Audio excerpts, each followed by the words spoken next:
Good to meet everyone. Good to see you all. And the only way we can get together these days, right, which is virtually. Thanks, Ted, for setting this up with the team. I've known Heavybit for quite a while. As a company, we've worked with quite a few Heavybit companies. I lead business development for Kinkor Consulting. Try not to think of me as your standard BD guy. I like to think of my role as a connector, a helper, right? So as we follow up and hopefully get to know you folks, your companies, your teams, the challenges you're solving, even if it's outside the realm of, core recruiting, we're a pretty well-connected team. We like to make intros. We like to refer over, known trusted quantities in the ecosystem in terms of just folks that help startups. So certainly no ask is too big or too small. We love to help however we can, whether, directly, formally, informally. So don't hesitate to reach out. But great to meet you all virtually. I'll certainly be doing some follow-up, if nothing else, just to say, hey, here's my name, email, contact info. Again, no question is too big, too small. Shoot them over. Awesome. Thanks, Chris. I'm Emily Rogers. I lead learning and development here at Kinkor Consulting. I had a first career in nonprofit doing a lot of fundraising and connecting donors with our direct service youth. I'm based in Boston, so I'm on the East Coast. And I came to Kinkor Consulting after a few years working as an in-house recruiter, and Kevin actually came embedded in my client site and worked with me and my team to level up our recruiting function. I was with a company at that time called Orbital Insight, and things were going great until COVID hit, and then unfortunately a lot of recruiting obviously came to a screeching halt. But Kevin and I stayed in touch, and I joined Kinkor Consulting over the summer as a contractor working on some of our trainings such as this, and joined full-time in January. So thank you all so much for having us. We're really excited. Nolan, you want to introduce yourself as well? Absolutely. It's great to meet everybody. My name's Nolan Cox. I lead kind of broader operations internally here at Kinkor Consulting, as well as recruiting operations for our clients. I've been an in-house talent leader at 3 different high-growth startups. I've managed recruiting teams domestically and internationally. I have built and led large recruiting ops functions, and I've scaled those startups through multiple rounds of funding. So similar to Emily, Kevin was a vendor of mine when I was at a startup called Keep Truckin'. We managed to grow a recruiting team of about 3 people to about 26 globally. Hired, I think, about 1,000 people collectively in 1 year. And when I lost my job due to COVID, I ended up joining as a consultant with Kevin, and then joined the company full-time this last January. So absolutely love working with a lot of different startups and taking what I've learned as an in-house talent leader and imparting that knowledge to help others. So Kevin, I'll send it over to you.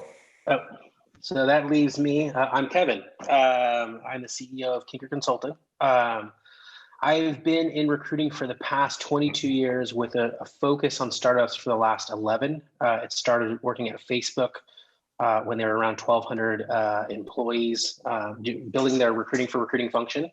I was the first head of talent for Pandora when there were about 300 employees, and scaled them 300 more inside of 1 year and through an IPO. Before going to a company you've probably never heard of, BrightEdge, which is an SEO content technology, a very rare company in that it is a profitable startup. And took them from 20 employees to 300 before starting Kinkor Consulting. And my idea behind Kinkor Consulting was that I felt as if a lot of the startups that I had advised or worked at had some talent optimization they could add to their function, and built the company around that, and also execution, because it's been really hard to find good recruiting resources over the past 10 years. And so we have this talent function and optimization service, as well as recruiters. But I also love to give advice in terms of how to build your recruiting function out. And I was really much looking forward to this, and perhaps giving you any advice that'll help you scale today. So that's about me and us. when looking through the information, I thought probably what would be most effective is for us to talk about starting with hiring plan, then moving to the resources to address that hiring plan, process design in regards to interviewing, managing that process, interviewing for you, your small companies. So you're going to fall into the hiring manager bucket a lot of times. Talking about tools that are either free or inexpensive that'll help you turbocharge your efforts. And then finally, onboarding, which is a really key part of scaling your company. So moving to the next part, the hiring plan. So some of this is going to be aspects that you already know about hiring from a business need standpoint. It is something that I project a lot out to recruiting and HR professionals so they can kind of understand that. But we'll walk through it. There may be some information here that's helpful to you, but I think it sets the stage for talking about the entire presentation. So when you're determining your minimal viable process, as we're calling it, so we're sticking with MVP, I'm sure that's fresh in everyone's mind, to lead recruitment, it's critical that you let your business need drive your hiring roadmap. A lot of times that's lost later in recruitment. It might be applicable to quite a few of you based upon what I heard earlier. And then allocating your resources properly.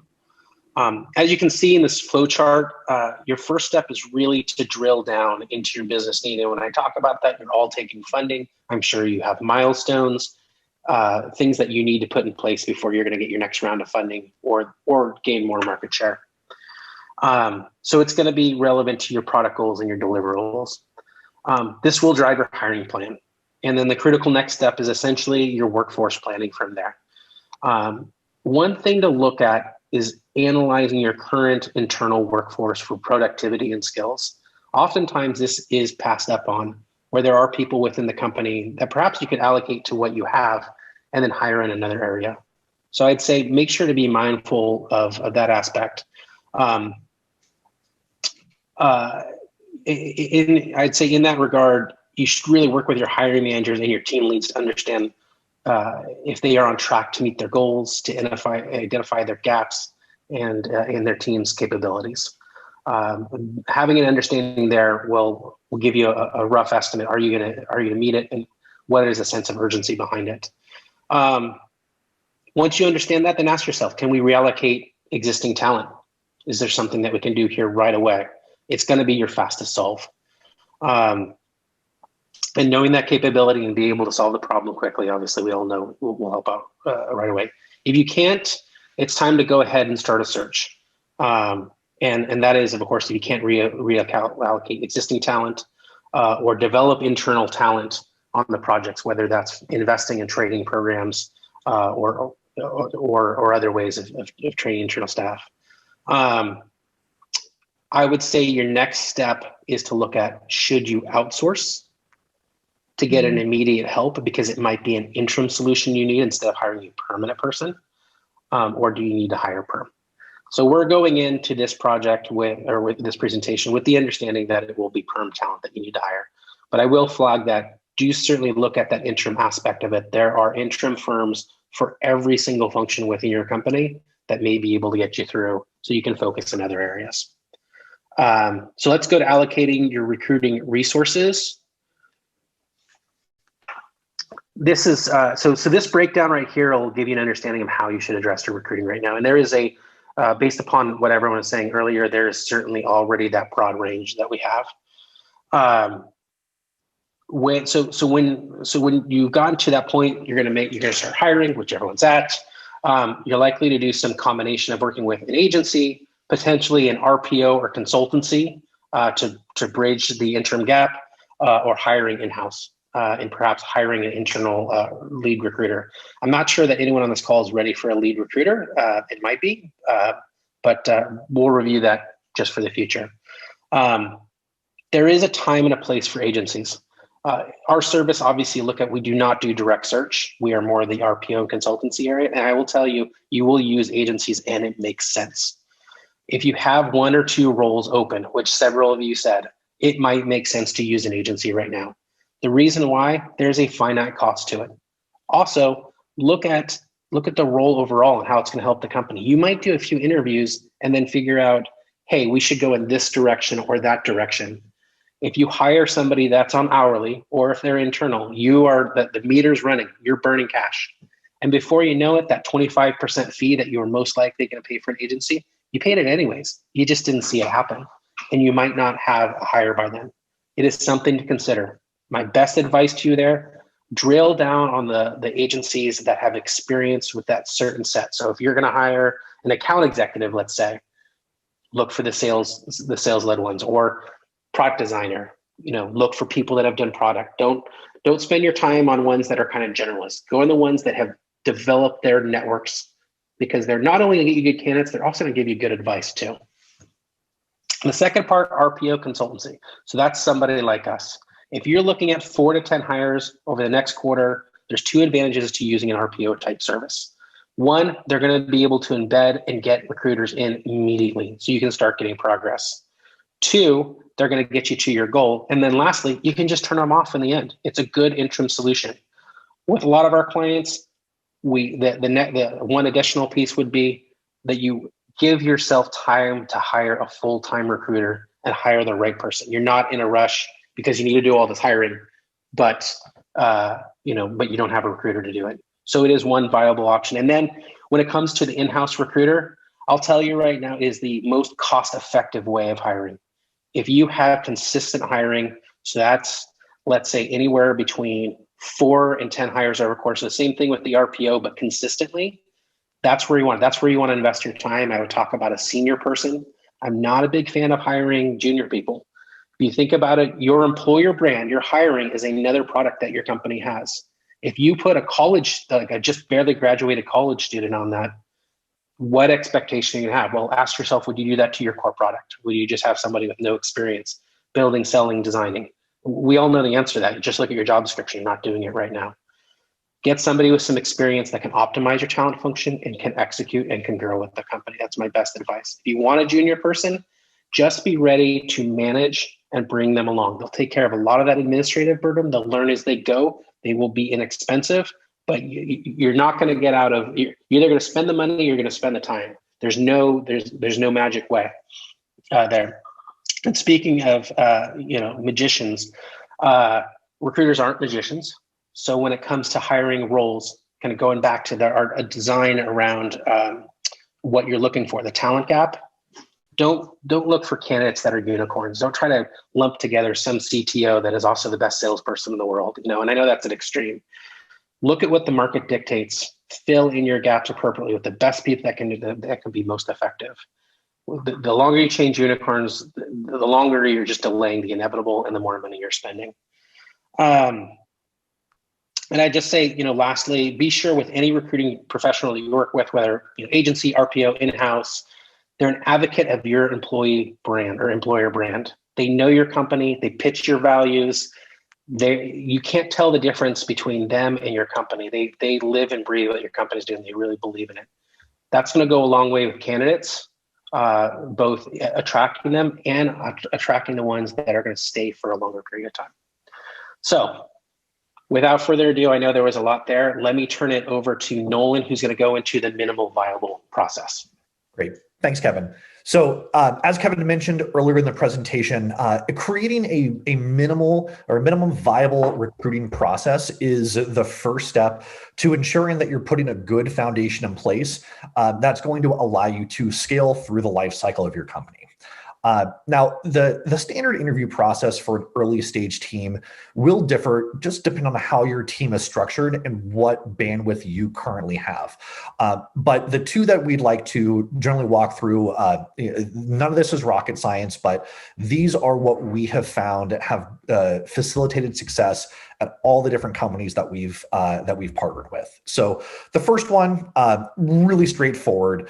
It's a recruiter phone screen, moving to a hiring manager phone screen, an on-site interview, and an offer. This typically works really well when you have that experienced recruiter or resource on the front end that can filter out all your inbound and outbound top of funnel efforts.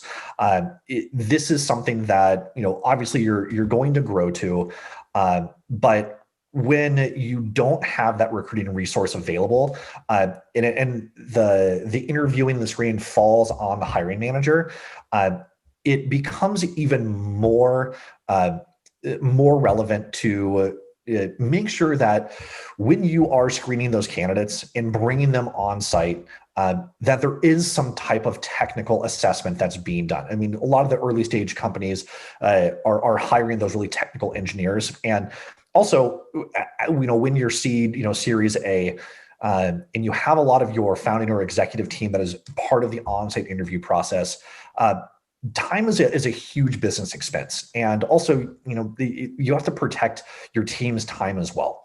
So when it comes to that technical assessment, we recommend that do something that really is just going to cover the basics that that you're going to need your candidates to hit to be able to benefit your team. A big recommendation that we have here is don't make this something that is so time intensive. A lot of candidates right now are getting picked up left and right. I mean, companies are hiring faster than they can find good candidates. And the more that you ask for somebody with any type of assessment, if it's too time intensive, you're going to lose them, because basically you're asking them to do a lot of work for next to no pay. So create something that's going to really hit that bar and protect your team's time, but isn't going to be so intensive to where you're going to start losing candidates. So regardless of what your interview process becomes, it's absolutely crucial that you assign somebody to monitor and execute all communication and kind of the tactical work with your candidates. This is something that we see a lot of early stage companies drop the ball on, and it is one of the fastest ways to really damage your employer brand, as Kevin had mentioned earlier. So, all the candidates need to be moved through the process quickly or declined by end of day each Friday, like no exceptions. This is a non-negotiable. I know it should go without saying, but please do not ghost your candidates, especially mid-interview process. You really have a solid chance to build that reputation early. And if a candidate has a bad experience and they've given the time to the company doesn't respect theirs, they're going to quickly go online and either post a negative review on Glassdoor, they're going to tell their friends. And on the flip side, if they have a really good experience, they're going to go and do the same thing and be an advocate for your company. And it really, really influences either positively or negatively your top of funnel and your company's reputation as you're going to continue to grow. So, Kevin mentioned earlier, you don't want to hire a new grad to lead your recruiting function and really build everything out and execute at a high level. But hiring a new grad as a coordinator is a perfect opportunity for somebody to start out and be able to kind of monitor and manage the communication and help coordinate those interviews through this process. So knowing that, I'd like to talk a little bit more about just prioritizing hiring and kind of the frame of mind that you should have when you're going into the hiring process and how to get the most out of it. So it's really natural to wonder, what the general rules are around the amount of time required to devote to your hiring process. And the answer is it really entirely depends on your goals and your team or your resources. For example, as I mentioned earlier, if you do have a recruiter or a coordinator who can read and screen the inbound resumes and do that first call and also do it really well, it's going to significantly cut down on the amount of time that you have to spend on the top of funnel recruiting. On average, a lot of recruiting data shows that a company achieves one hire for every 4 on-site interviews. And this is if things are going really well and are defined throughout the process. So let's keep that in mind and then work backwards from here to kind of give you a little bit clearer picture on the average recruiting time it's going to take to make you a hire. So using one of the general workflows that I had talked about in the previous slide, you could do a rough estimate on how much recruiting time you yourself would spend and how much time a candidate's going to spend as well. So in order to make one hire, it's going to take you about 4 on-site interviews, which the time commitment of that is going to be roughly 5 hours. To get there, you're probably going to need to have at least 8 hiring manager phone screens or some type of technical phone screen. And then to even get there, on average, you're going to have at least 16, recruiter phone screens at the beginning of the process. So as you can see, and I'm sure as a lot of you have experienced as you're going through the hiring process, it is not a quick thing to move through. Yeah, you might get lucky. You might find a couple great candidates early and they just breeze through the process, but that's the exception, not the rule. So when you are going into a hiring process, not only is it absolutely mission critical to define exactly what you need out of that role, make sure that you have team alignment from the very beginning, because the last thing that you want to do is get all the way to the on-site interview process, realize that there isn't alignment, you need something new, and then you have to go back to the beginning and start over. That is a huge time commitment that's been wasted. You look at the financials, how much of your team time has been spent with an undefined interview process.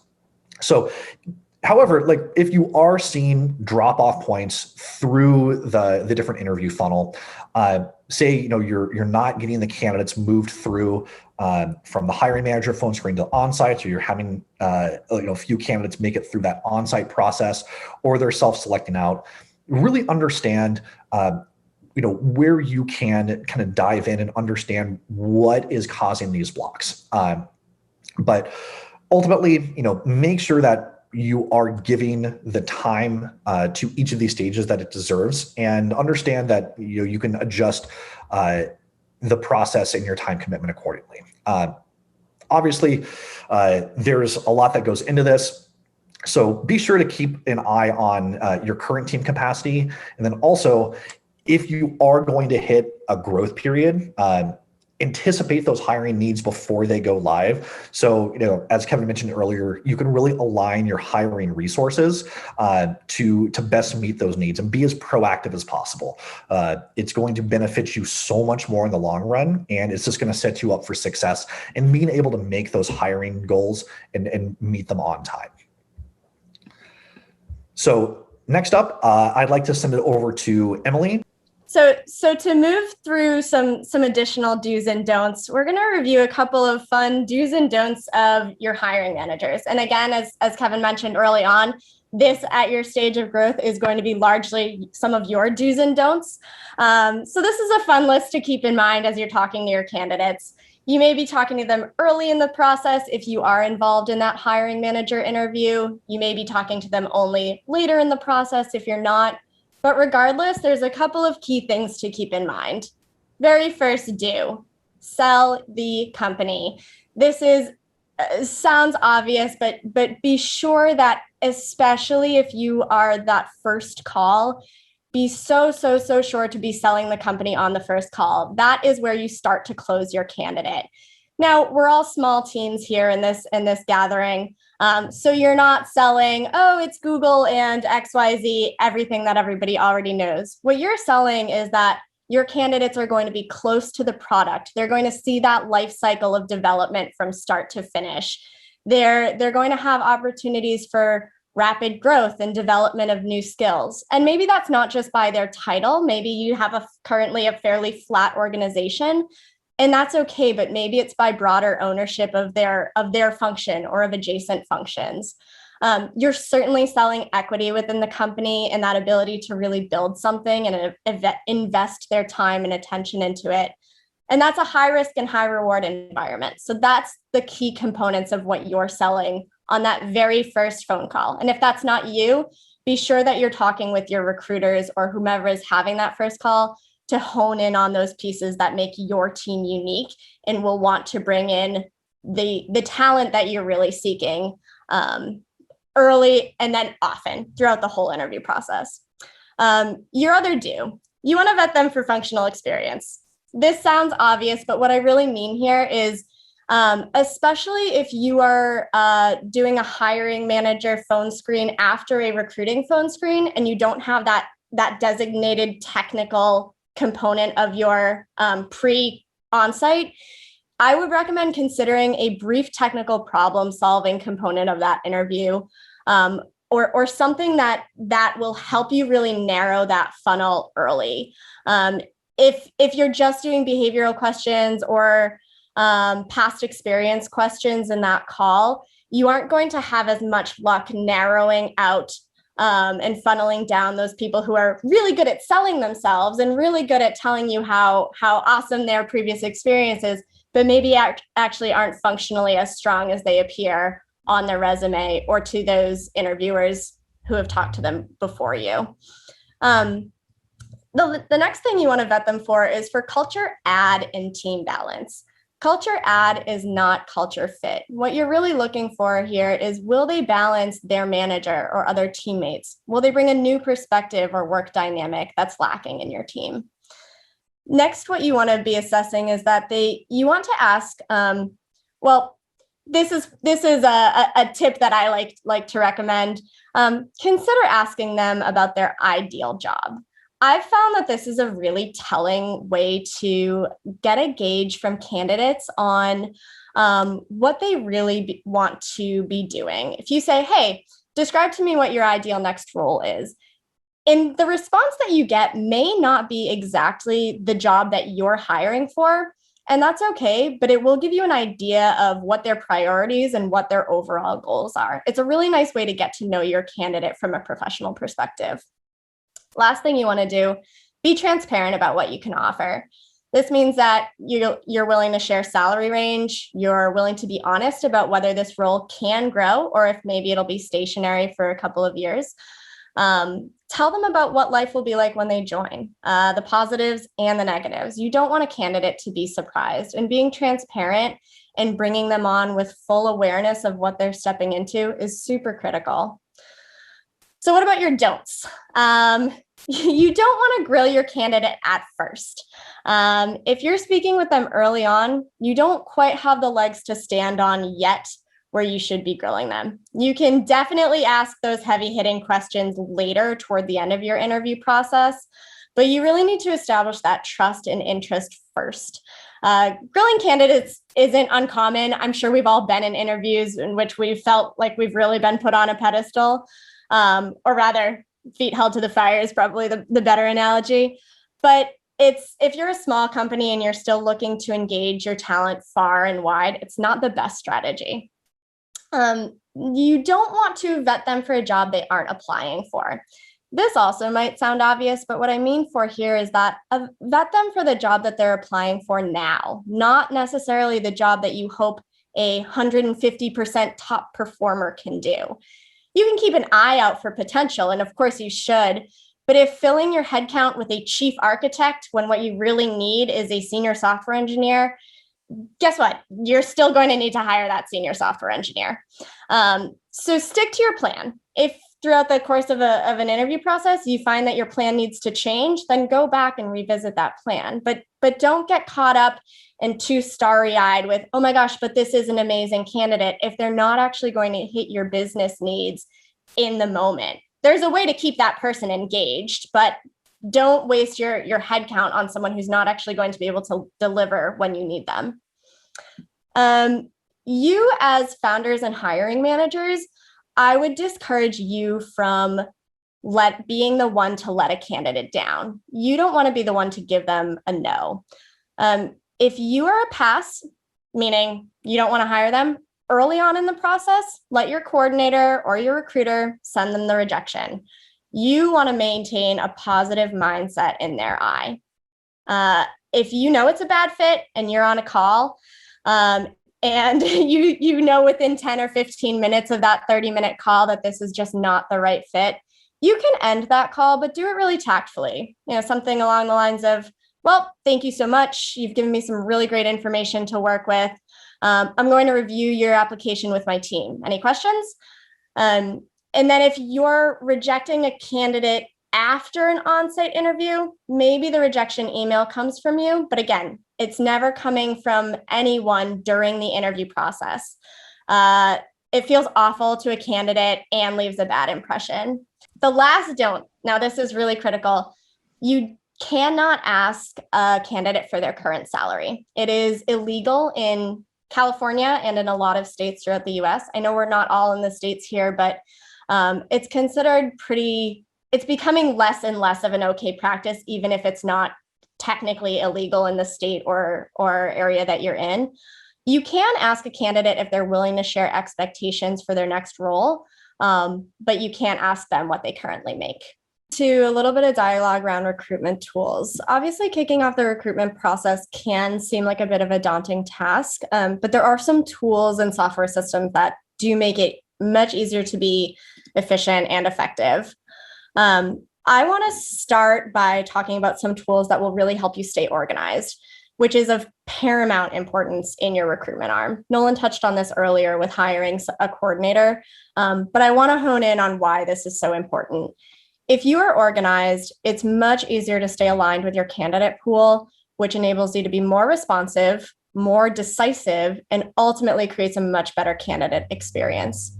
If you're really looking to keep costs to a free or very, very minimum, Google, Trello, and Asana, Indeed, these are some great places to begin tracking your candidates for absolutely no cost. They'll definitely work if you're trying to save money. I do want to emphasize, though, that they will not necessarily maximize your productivity. They're labor-intensive and manual tools. There's not automation behind these tools. So we really only recommend them if you're hiring less than 5 jobs, preferably ones that are evergreen, so you're not needing to update a lot as you move through your hiring process. And just remember, you'll need to put a lot of manual effort into them. So be sure, again, that there's someone on point to do that. If you do have a coordinator or even an intern who can manage that tracking, not a bad way to handle that. I want to talk about Indeed specifically for just a second. Indeed tends to be a go-to for a lot of companies who are just starting out. And it's not a bad option, but there is limited customization and quite a limited amount that you can do on the back end in terms of automation with Indeed. But that said, it does cover both posting and limited tracking for free. There's even a little bit more, I think, that's included in the premium version. But I want to emphasize that Indeed hits its ceiling at about 3 roles. And at some point, you're really going to need something a little bit more robust to handle tracking. This is where you start to turn to an ATS, or an applicant tracking system. Getting an applicant tracking system into your team will greatly reduce the administrative burden on your resources. It will set you up for long-term success in recruiting and growth. And at some point, when you're really relying on metrics, it will be in-house and you'll be able to pull data that shows how your recruiting function has grown and evolved. 2 names you've likely heard of in the ATS world are Lever and Greenhouse. And they're really excellent tools, but they aren't the only ones out there. They're also not the cheapest ones out there. Some more affordable options that meet, and I personally think even exceed the marks of Lever and Greenhouse, are Team Taylor, Ashby, which is very new. Breezy HR is good and covers some of your HRIS needs as well, and then Workable. So these tools will, and we can go into some more depth around those at the end of the presentation, but these tools will organize your inbound applicants, which is great. And hopefully you're posting a lot and you're getting a lot of traffic and responses to those wonderful job posts you've all written. But at some point, it's going to become critical that you get to a place where you can start to reach out and source new candidates. So where do those candidates come from? AngelList and F6S are really great places to post and source new candidates. They're specifically targeted to startups too. So there's an absolute amazing network, especially on AngelList, of funders, candidates, companies, all within a similar atmosphere. You'll also want to set your company up with a Handshake account. So Handshake's really become the go-to online resource for campus recruiting. Signing up is free, and then some job postings are free as well. That really depends on the university. If a college or a university doesn't have a presence on Handshake, another great place to post for free or almost free is the virtual job boards in those campuses. Take a look at who your current staff and employees are. Go to their alma maters and post on those job boards. It's a really great way to connect to with your potential community and candidate base. Usually job posts are only about $50 or $100 per post, if anything. So to stay on the topic of campus recruiting, You can pay a little bit more and get more bang for your buck in campus recruiting. Career fairs are a fantastic place to build pipeline and visibility. And you can usually register for a school's career fair through Handshake or through their company website. And they'll cost, I've been to career fairs that cost $100, and I've been to ones that cost $2,500. They really range depending on the school and what their fair actually looks like and how active it is. But if you bring some soft knit t-shirts to an MIT career fair, trust me, you will have branding for long after those t-shirts should still be in existence. It's a really great way to get visibility and to build up your employer brand, which we'll talk about a little bit more later. Some of your potentially higher cost options for sourcing are definitely going to be LinkedIn. We all know that that's a hugely active place to post jobs. They're usually about $750 per job per year. So not a huge cost, but not cheap either. GitHub and Stack Overflow are other good places to post. They are a little bit more expensive and they do run on subscription models.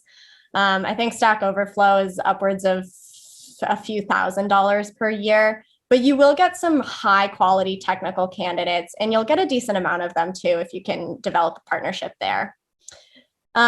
Your last low cost startup cost option that you should really invest in is referrals. You have great people who work for you. They know great people. They want to work with more great people. And it would be an absolute missed opportunity to not build a structured referral program around referrals. There are some tools to help organize your referrals and to help your employees comb through their LinkedIn networks and their Google contacts. Drafted is a great one. Drafted is about $100 per year. And it'll open up visibility across your teammates into one another's LinkedIn networks. Can really help a recruiting resource or a hiring manager comb through and make some connections that way. So the last thing, like I said, that I wanted to discuss is employer branding. We all know about Glassdoor, LinkedIn, and social media. These are must-dos. They're absolutely free places to start to post and talk about your company. You're missing out if you don't use them. Obviously, you'll want to think about how much time you have. You don't want to leave an abandoned Twitter profile that has 3 tweets from last August and was never heard from again. That doesn't look great, but if you can develop some consistency around that, even if it's only once or twice a month, having a profile on those sites is pretty valuable. Team Taylor, one of the ATSs that we referenced, also has a really unique approach to establishing your company brand. They partner with you to create a really appealing careers page for your website, which is the most critical thing you can invest in with regard to employer brand. You must have a good landing page for your candidates. Then you can start to think about, oh, where else do my candidates hang out online? If you're looking for technical talent that is really geared towards startups, which most of you are, Built-in is a great resource for that community. Muse also has some employer branding content sites that they'll help you build. So you want to think first about a home for those candidates to go to, though. So out of all of these tools, the ones that we want you to take away from this session as must-dos are your ATS and your company website. Everything else you can build afterwards, but those will very quickly become the critical linchpins of your recruiting tools.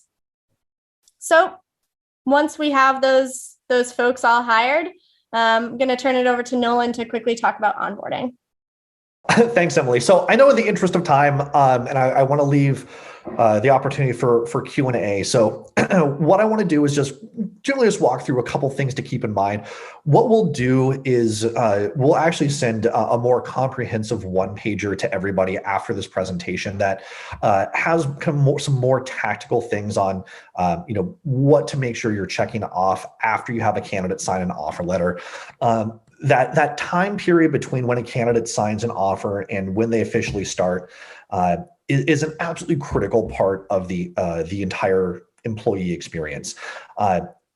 There's a lot of uncertainty around that time. Starting a new job is just, it's a big life change for a lot of people. And I can tell you, when uncertainty is high, emotions are high, and when emotions are high, intelligence is low. And you want to make sure that all of that excitement that you've built through that interview process and that offer signing, that carries through to a candidate's first day. So after a candidate accepts your offer, send a congratulations email, or hey, you can even send them a short video of the team congratulating them. But make sure that you celebrate. That's a big moment for you as a company and a big moment for your candidate. And before their start date, make sure to send them a welcome email. This should happen no later than 2 days before their start date. So if they're going to start on a Monday, make sure this email gets sent out at least the Thursday before so they can go into the weekend prepared. They know what to expect on their first day. If you have any swag, t-shirts, water bottles, whatever, make sure that gets sent out to them as well. And hardware, if you are sending them a laptop, make sure that you are planning accordingly so that everything arrives before their first day. It's going to be a really bad look if their first day gets there, they don't have the hardware that they need, and now you're trying to play catch up and you're losing productivity from them. So on their first day, make sure that any meetings that they're going to have to be a part of, those are already scheduled for them. Include kind of that brief day one timeline when you're sending that welcome email before their start date. If there is any type of HR or IT orientation, make sure to coordinate with whoever is doing that. Make sure they're getting set up properly. And in the days pre-COVID, that team lunch was a really important thing. I can tell you, having been part of companies that I was eating lunch alone on my first day was not the happiest moments in my career. So make sure that now that we're all remote, maybe send them lunch on their first day. You can DoorDash it, whatever, but get everybody together on a Zoom meeting and eat lunch together. It's such a positive thing to get them connected. And at the end of the first week, make sure they've met with the hiring manager, the team. You're doing an end of the week check-in.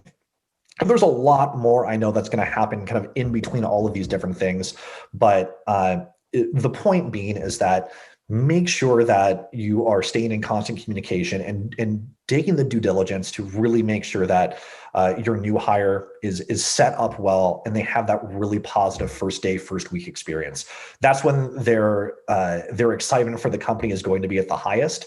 And I can tell you right now, having seen it multiple times at multiple companies, a really poor first day, first week onboarding experience can make or break it for the employee. I've seen candidates leave after sometimes week 1 or 2 where they just didn't have a good experience. Maybe they had another offer that they turned down. I've seen candidates or new hires reach out to those companies and go, hey, this didn't work out well. Really not impressed with the company. Are you still interested? So, that new employee retention and excitement is going to be really important.